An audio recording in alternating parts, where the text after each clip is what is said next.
साथियों नमस्कार, मैं हरिश्चंद्र बर्णवाल इस वीडियो में आप सभी का स्वागत करता हूं। दोस्तों, आज की कहानी ममता बनर्जी से जुड़ी हुई है, पश्चिम बंगाल से जुड़ी हुई है। ममता बनर्जी को लग रहा था कि जिन लोगों को साथ लेकर, जिनका साथ देकर वो लगातार सत्ता में बनी हुई हैं, वो तो कभी बदल ही नहीं सकता। उनको ये गलत फहमी हो गई, अक्सर लोगों को हो जाती है। जैसे आप एग्जाम्पल देखिए ना, अधीर रंजन चौधरी, दोस्तों याद है ना आपको, क्या क्या नहीं करते थे। मतलब दोस्तों, आप समझिए कि तुष्टीकरण में इस हद तक चले गए कि वो किसी का भी अपमान कर सकते थे। वो हिंदू धर्म को अपमानित करते, कुछ भी बोल देते, मोदी जी को, राष्ट्र के नाम।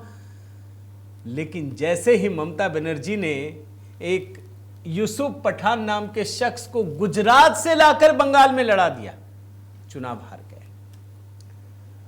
जानते हैं दोस्तों, एक कवि हैं, महाकवि गोपाल दास नीरज जी, उनकी एक कविता है, दूध पिलाए हाथ जो डसे उसे भी सांप, दुष्ट न त्यागे दुष्टता, कुछ भी कर ले।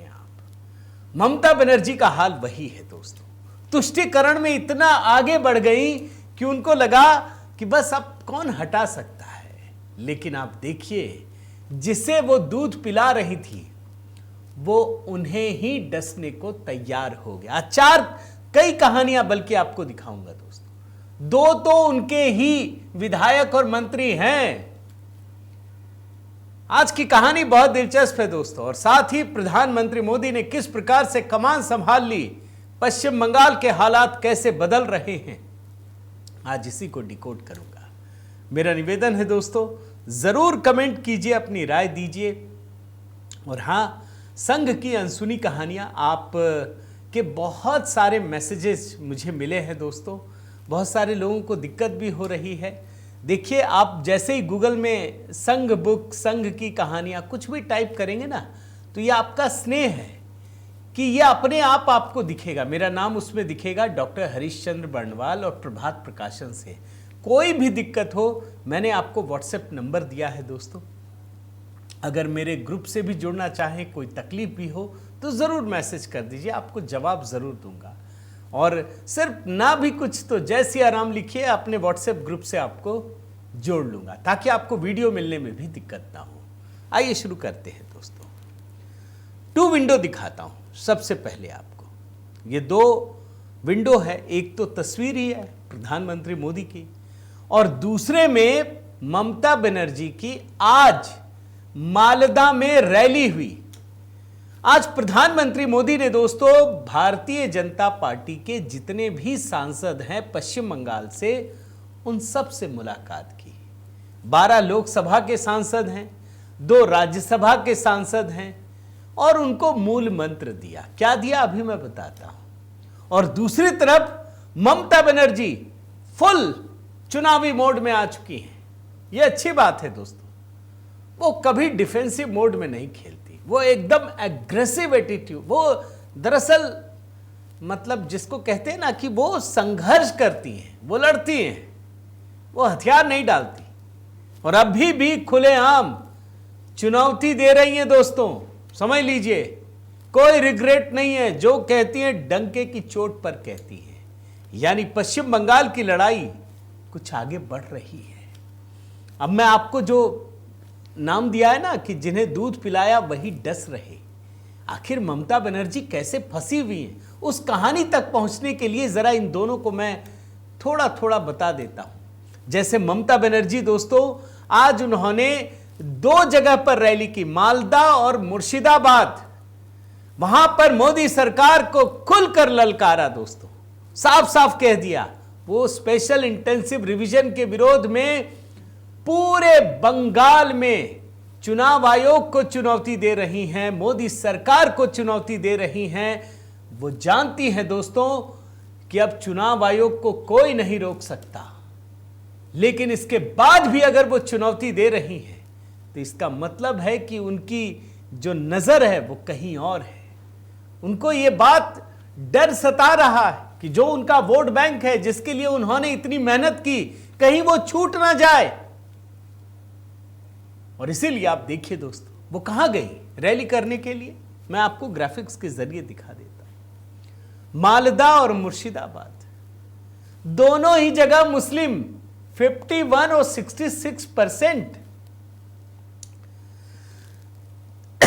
अब खुद सोचिए, क्या यहां पर भारतीय जनता पार्टी जीत पाएगी? कभी भी नहीं जीत सकती। अरे जहां मुस्लिम पॉपुलेशन इतना अधिक हो वहां भाजपा कैसे जीत जाएगी? कभी हो ही नहीं सकता। लेकिन ममता बनर्जी को डर है दोस्तों। डर क्यों है? क्योंकि जिनको उन्होंने दूध पिलाया वही डसने के लिए तैयार है। अब मैं इस कहानी में आऊं दोस्तों, प्रधानमंत्री मोदी का भी आपको खबर बता देता हूं। आज इन्होंने अपने पश्चिम बंगाल के सभी सांसदों से मुलाकात की। वो कह चुके हैं कि अब बंगाल का जंगल राज हमको खत्म करना है। वो अपने सांसदों में जोश उत्साह ये भर रहे हैं, ये बता रहे हैं कि हम जीत सकते हैं, जीत के लिए लड़ना शुरू कीजिए। आप बिल्कुल जो मन में जरा सा भी संदेह हो उसको छोड़ दीजिए। और प्रधानमंत्री मोदी ने इनको एक संदेश दिया कि हमको कुछ नहीं करना, हमको सिर्फ पश्चिम बंगाल की आम जनता के बीच यह संदेश पहुंचाना है कि टीएमसी के राज में कानून व्यवस्था की स्थिति कितनी खराब है। अगर हम आएंगे तो क्या होगा? भाई पहले तो बीमारू राज्य बोले जाते थे ना, अब तो पश्चिम बंगाल से आगे सारे राज्य चले गए। पश्चिम बंगाल के लोगों को यह मैसेज देना और कुछ नहीं, हम जीत कर लौटेंगे, यह संदेश दिया है दोस्तों। अब मैं आपको असली कहानी दिखाता हूं कि ममता कैसे चौतरफा घिर गई। 4 कहानियां आपको दिखाता हूं। इसमें 2 तो इनके अपने लोग हैं जिनको ये आगे बढ़ा रहे थे। अब जैसे मैं आपको पहला उदाहरण देता हूं, भाई ममता बनर्जी ने अभी यू टर्न लिया दोस्तों वक्फ के मामले में। आप जानते हैं ममता बनर्जी ने क्या यू टर्न लिया। उनके एक मुस्लिम मंत्री हैं, वो एकदम से भड़क उठे। अभी पश्चिम बंगाल में वक्फ संशोधन अधिनियम 2025 को लागू करने की स्वीकृति की गई है और ममता सरकार में एक मंत्री हैं, नाम है सिद्दीकुल्लाह चौधरी। लेकिन जानते हैं दोस्तों, इनको मंत्री पद से ज्यादा जो सबसे अहमियत वाला पद लगता है वो लगता है जमीयत उलेमा ए हिंद में पश्चिम बंगाल शाखा के ये अध्यक्ष हैं। अब ये बोल रहे हैं कि भैया अगर हमारे वक्फ की जमीन छीन ली गई तो मुसलमान चुप नहीं बैठेगा। इन्होंने बाकायदा कोलकाता में एक प्रेस कॉन्फ्रेंस का आयोजन किया। सिद्दीकुल्लाह चौधरी नाम बता रहा हूं, ये मंत्री है ममता सरकार में। जानते हैं क्या कह रहे हैं? एसी कमरे में बैठकर बहुत बातें की जा सकती है, लेकिन क्या कोई गांव में जाकर लोगों से कह सकता है कि वक्फ संपत्ति अब उनकी नहीं रही? यह फैसला मुसलमानों पर जबरदस्ती थोपा गया है। कहे नहीं ममता जी से कहते हैं। भाई ममता बनर्जी ने कहा था ना, ये तो सिद्दीकुल्लाह चौधरी भी कह रहे हैं कि भाई ममता सरकार ने महीनों तक कहा कि हम लागू नहीं करेंगे। फिर ऐसा क्या हो गया कि ममता सरकार झुक गई, यू टर्न ले लिया? क्योंकि ममता सरकार और इन मंत्रियों को पता है कि अब अगर आपने अपलोड नहीं किया डेटा तो आपकी सारी संपत्ति चल जाएगी। और 5 दिसंबर दोस्तों, आज 3 तारीख है ना, 6 महीने का है, यानी 82,000 वक्फ संपत्तियों का विवरण आपको अपलोड करना ही होगा। ये कहते हैं सिद्दीकुल्लाह चौधरी, मैं कोट अनकोट में पढ़ रहा हूं। राज्य सरकार पहले कुछ और सोच रही थी, अब मुख्यमंत्री ममता बनर्जी कुछ और सोच रही होंगी। वक्फ संपत्तियां बेहद महत्वपूर्ण हैं, आगे क्या होगा हम नहीं जानते, लेकिन लड़ाई लंबी और कठिन होगी। आपको मैं दिखा चुका हूं दोस्तों कि अभी कुछ लोग गए सुप्रीम कोर्ट से रोक लगवा देंगे। सुप्रीम कोर्ट ने कहा हम कुछ नहीं करेंगे, जितना समय दिया गया भरिए, अपलोड कीजिए। अब ये लोग फिर सरकार के पास गिड़गिड़ाने पहुंचे हैं। जो अल्पसंख्यक कल्याण मंत्री हैं, मैं देख रहा था कई सारे जो अल्पसंख्यक समुदाय के नेता हैं वो पहुंचे हैं कि आप ही कुछ कीजिए। मुझे तो ये तस्वीर देख करके भी बहुत अच्छा लगा दोस्तों, बहुत अच्छा कि चलो कम से कम एहसास तो हो गया। लेकिन जो ये पश्चिम बंगाल के मंत्री हैं ना, अभी उनकी अकड़ नहीं गई है। ममता के ये मंत्री ने क्या धमकी दी है, मैं आपको जरा दिखाता हूं। आप देखिए क्या लिखा है, नाम में कटौती होगी तो ये आग से खिलवाड़ होगा। लगातार अभी वक्फ के बारे में बोल रहे थे, मुसलमानों को भड़का रहे थे, अब चुनाव आयोग के खिलाफ भड़काने लगे कि अगर एक भी नाम कट गया तो यह आग से खिलवाड़ होगा। मैंने ऐसे ही नहीं कहा दोस्तों। भाई ममता बनर्जी जिनको मंत्री बनाकर रखी हुई हैं, आप देखिएगा आज नहीं तो कल यही लोग ममता को हराने का काम करेंगे। अब देख लीजिएगा कौन है ये सिद्दीकुल्लाह चौधरी। मैं जरा आपको बताता हूं दोस्तों, जन शिक्षा विस्तार पुस्तकालय विभाग के कैबिनेट मंत्री हैं और मैंने आपको बताया जमीयत उलेमा ए हिंद पश्चिम बंगाल शाखा के अध्यक्ष हैं। 76 साल उम्र है, उलूम देवबंद में पढ़ाई की है। पहले ये कांग्रेस में थे, उसके बाद मई 2016 में जो नंदीग्राम आंदोलन था ना दोस्तों, उसमें ये ममता के साथ आ गए और मंत्री बन गए। ये कौन जनाब हैं, जरा इनके बारे में एक और चीज बता देता हूं। अभी जब ये वक्फ कानून लागू हुआ था ना दोस्तों, तो कोलकाता के रामलीला मैदान में इन्होंने जमीयत उलेमा ए हिंद की तरफ से विशाल रैली बुलाई और जानते क्या धमकी दी थी कि अगर ये कानून नहीं रोका गया, अगर ये कानून वापस नहीं लिया गया तो हम पूरे कोलकाता में ट्रैफिक जाम लगा देंगे। धमकी देखिए। मैं तो दोस्तों सोशल मीडिया पर जो वीडियो देखता हूं पुलिस वालों की पश्चिम बंगाल में, बड़ी दया आती है। कई तो मैंने रिट्वीट भी किया है। जैसे कश्मीर में दोस्तों सेना के साथ ये जो कश्मीर के लोग थे किस तरीके से धृष्टता करते थे, आपने देखा होगा, आपको याद होगा। हर शुक्रवार को पत्थरबाजी की घटनाएं होती थी। कहां गए सब? आज पश्चिम बंगाल में पुलिस वालों की स्थिति कितनी दयनीय है, आप सोशल मीडिया पर देख सकते हैं। ये सिद्दीकुल्लाह चौधरी ने क्या कहा था आप जानते हैं? मैं आपको कोट अनकोट में पढ़ता हूं। अगर हम कोलकाता को ठप करना चाहें तो आसानी से 50 जगहों पर 2000 लोगों को इकट्ठा करके ट्रैफिक जाम करवा सकते हैं।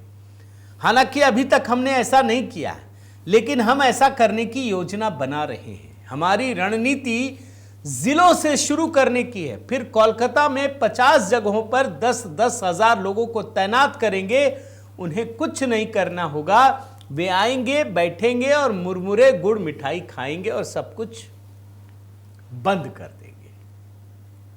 ये हैं सिद्दीकुल्लाह चौधरी, इनके मंत्री हैं, ममता सरकार में मंत्री हैं। ये धमका रहे हैं।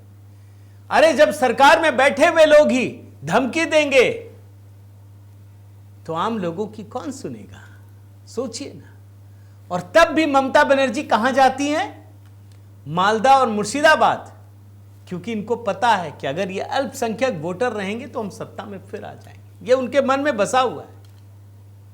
अब मैं आपको ममता सरकार में उनके जो एक विधायक हैं उनकी भी बात बता देता हूं। इस विधायक का नाम अभी देश में हर कोई जानता है, हुमायूं कबीर।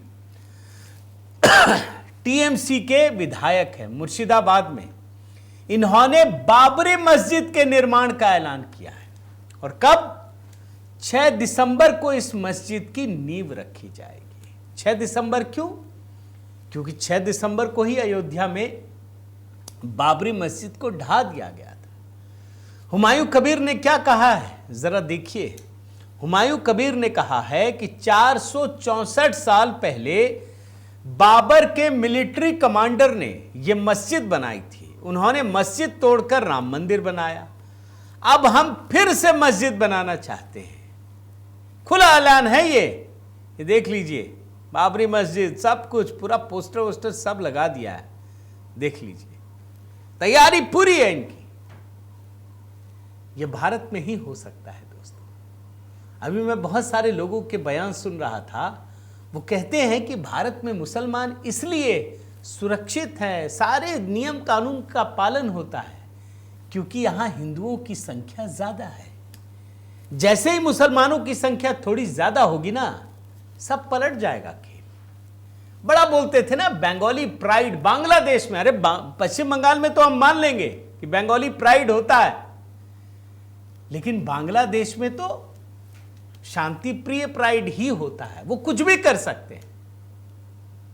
जिन्होंने बांग्लादेश को बनाया उसकी मूर्ति गिरा दी। अरे जिस जिन्ना ने पाकिस्तान का निर्माण किया उसको तो पाकिस्तान के कट्टरपंथियों ने छोड़ा ही नहीं, उनके पूरे परिवार को नहीं छोड़ा। जिसने बांग्लादेश का निर्माण किया, क्यों? क्योंकि उनके जीन में यही है। तो ये भारत का हाल है। हुमायूं कबीर क्या कहते हैं, जरा एक बयान सुनाता हूं मैं आपको, सुन लीजिए। लगा 1 ब्लॉक में ही करूंगी, वो 6 तारीख जो आने वाला दिन है उसी टाइम ही वो बाबरी मस्जिद का शिलान्यास हो। कोई सारा देश में क्या चर्चा हो रहा है वो तो होने दीजिए। देख रहे हैं ना कैसे भड़काने का प्रयास हो रहा है। अच्छा, ममता दोनों तरफ से खेल रही है।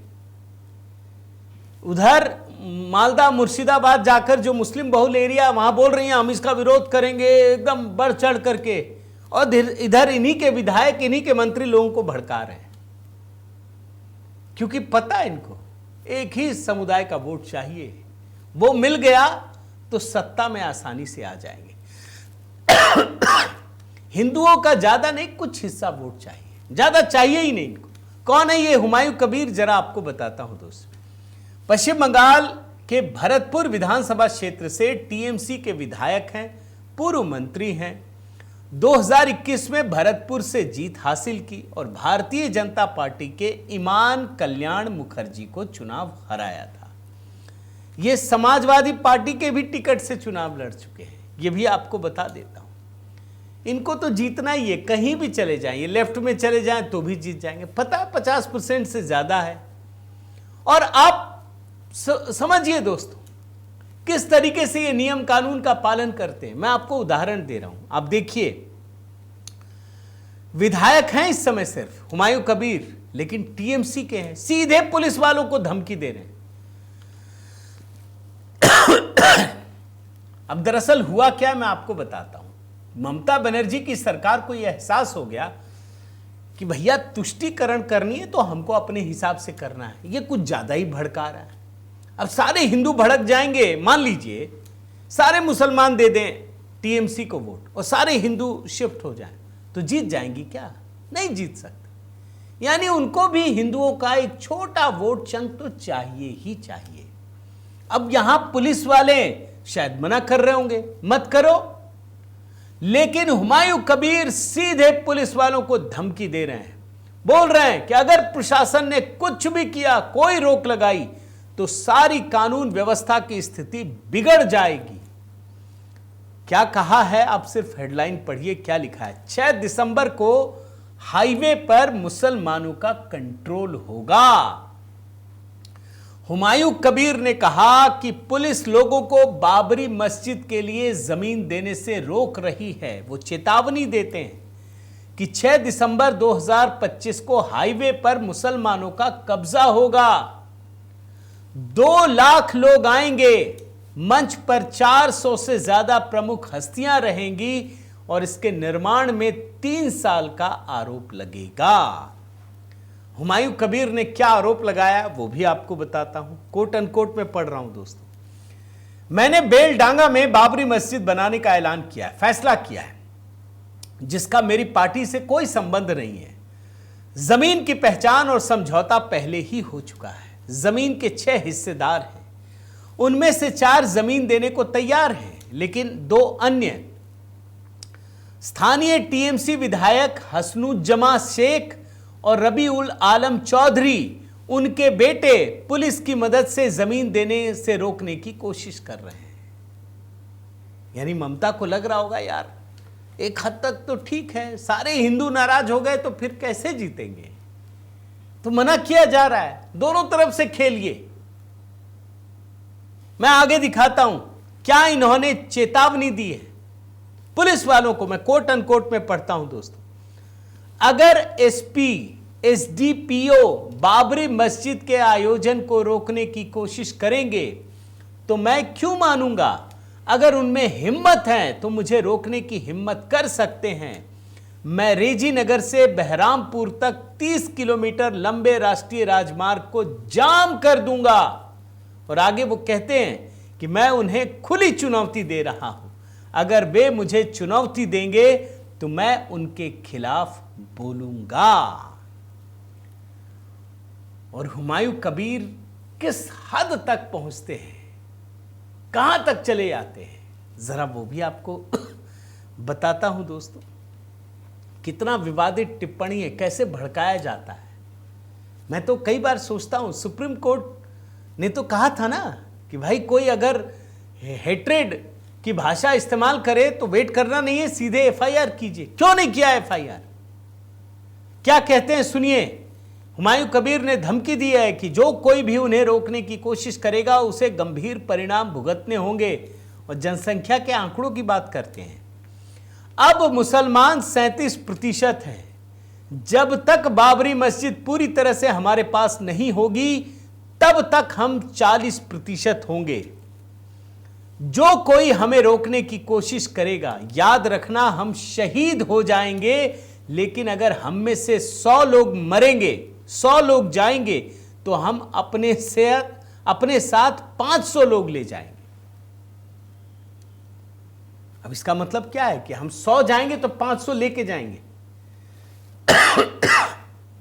मतलब एक आदमी शहीद होगा तो 5 को निपटा के जाएगा। मैं आपको यह बता रहा हूं, यह कहा जा रहा है।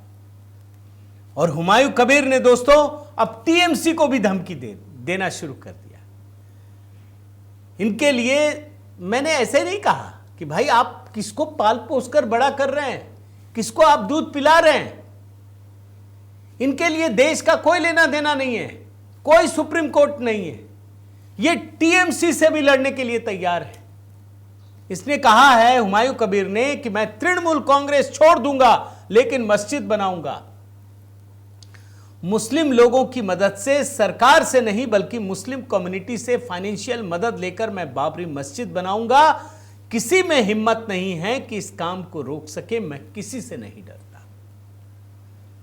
अब आप सोचिए, हुमायूं कबीर चाहें तो वो बोलते कि मुझे मस्जिद बनाना है, कोई रोकता? आपकी जमीन, आपकी सरकार, आपके मंत्री, अरे सरकार ही पहुंच जाती। अभी आपने सुना कि नहीं वो राजनाथ सिंह का बयान कि नेहरू सरकार के पैसे से बाबरी मस्जिद बनवाना चाहते थे। अब जानते हैं ना, वो तो सरदार पटेल ने रोक दिया। तो यहां तो आपकी सरकार ही है, लेकिन चूंकि आपकी सोच में कट्टरता है, आपका मकसद कुछ और है। आपका मकसद मस्जिद बनाना नहीं है, सांप्रदायिक तनाव को आगे बढ़ाना है। टीएमसी से इन्होंने पूरी तरीके से दूरी बना ली है, टीएमसी ने भी इनसे दूरी बना ली।